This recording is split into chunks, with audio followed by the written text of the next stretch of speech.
Kung tutusin, hindi tayo deserve na magtatrabaho habang buhay. Sino ba naman ang may gusto na sa edad na 80 ay nagtatrabaho ka pa rin para mabuhay? Pero alam mo ba ang posibleng dahilan para magtatrabaho ka habang buhay? Ito yung ay kung paano ka mag-manage ng pera. Totoo po ito, napakaraming habits ng tao ngayon na posibleng mag-apekto sa ating future finance sa negatibong paraan. Kaya naman sa video na ito, aalamin natin ang mga money habits na makapekto sa ating future na magtutulak sa atin na magtatrabaho tayo habang buhay. Narito ang 7 dahilan at sana matapos mo ang video na ito hanggang dulo. Number 1, nananatili ka pa rin sa trabahong maliit ang income. Lahat tayo ay may kakayahan na kumita ng malaking pera.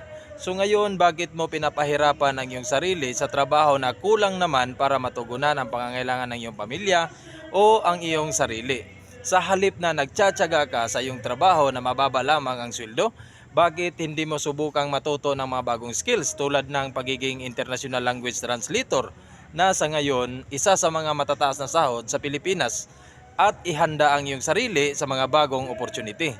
Sa pagkakaroon kasi ng high income skills ay pwede ka ditong mag-demand ng malaking sweldo kapag may bago ka ng qualifications. At pag may magandang income ka na, sikapin mong makapag-ipon ng pera at makapagtayo ng sariling negosyo para hindi ka na kailangan magtrabaho habang buhay. Number 2, ang pagbili ng isang bagay na wala sa plano. Baka naman isa ka sa mga taong palaging bumibili ng mga bagay na hindi naman talaga kailangan o di kaya ay wala sa plano mong bilhin ang bagay na ito. Oo, sabihin na natin na afford mo naman ang bagay na ito pero malaki ang magiging epekto nito sa iyong hinarap. Ang iyong pera na napunta lamang sa mga bagay na hindi mo kailangan. At isang dahilan din ito kung bakit hindi ka pa rin nakapag-ipon ng pera para i-sustain ang kasalukuyan mong buhay. Kaya mapipilitan ka talagang magtrabaho para mabawi ang pera na nagastos mo sa mga bagay na hindi importante. Number 3, hanggang ngayon wala ka pa ring ipon. Mahirap talaga mag-ipon ng pera lalo na kung sakto lang talaga ang income mo. At yung iba naman kahit may mas mataas na kinikita, hindi pa rin nakapag-ipon dahil minsan feeling nila stable na sila sa trabaho nila. Kaya hindi na kailangan na mag-ipon pa.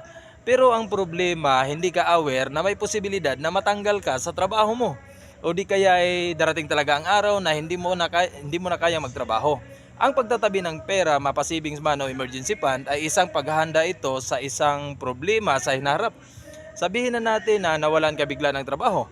At sa time na ito, kung wala ka pa ring ipon, mapipilitan ka na tuloy na umutang sa mga kasama mo o sa mga kamag-anak mo at kapag nakapagtrabaho ka na ay babayaran mo ito. Kaya tudo kayod ka sa trabaho mo para mabayaran lahat ang pinagkakautangan mo. At kapag hindi ka pa rin nakapag-ipon ng pera at nawalan ka na naman ng trabaho, kaya paulit-ulit na lang ang cycle na ito. Number 4, sobrang katamaran. Tatanungin kita kung ano ba ang pinakamahal na bagay sa mong mundo. Tama ka, oras. Dahil ang mga nasasayang na oras ay hindi na ito maibabalik pa. At ang pagiging tamad ay pumipigil din ito sa iyo na gawin ang mga bagay sa tamang oras. Minsan yung iba kasi iniisip na marami pa tayong oras, kaya pinagpaliban natin ang mga bagay na nasa isip natin.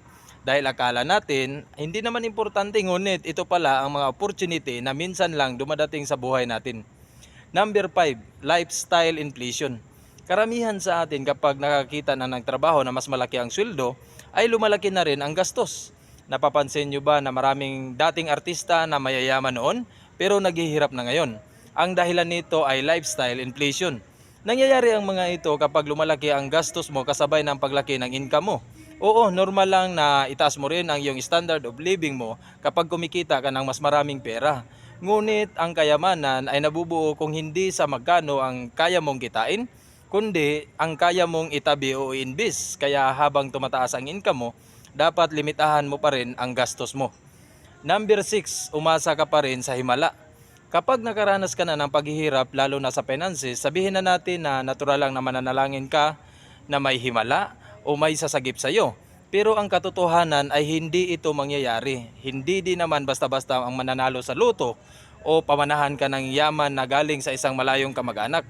Dahil ito ang katotohanan sa buhay, kung wala ka talagang control sa financial situation mo, babagsak talaga ito at walang himala na darating sa iyo. Number 7, ang pagkakaroon ng short-term mindset. Ang pagkakaroon ng short-term mindset patungkol sa iyong finances ay kapag inuna ng isang tao ang agarang kasiyahan o tinatawag na short-term game. Kaysa long-term goal at pagpaplano patungkol sa pera, ito ay naiilarawan sa pamagitan ng paggastos ng pera ng mabilis at pabigla-bigla sa halip na mag-ipon ng pera at mag-invest para sa hinaharap. Kapag gumagawa ka ng long-term goals para sa iyong future o di kaya ay retirement plan para sa iyong pagtanda, dito maging malaki ang chance mo na hindi mo na kailangan magtrabaho habang buhay.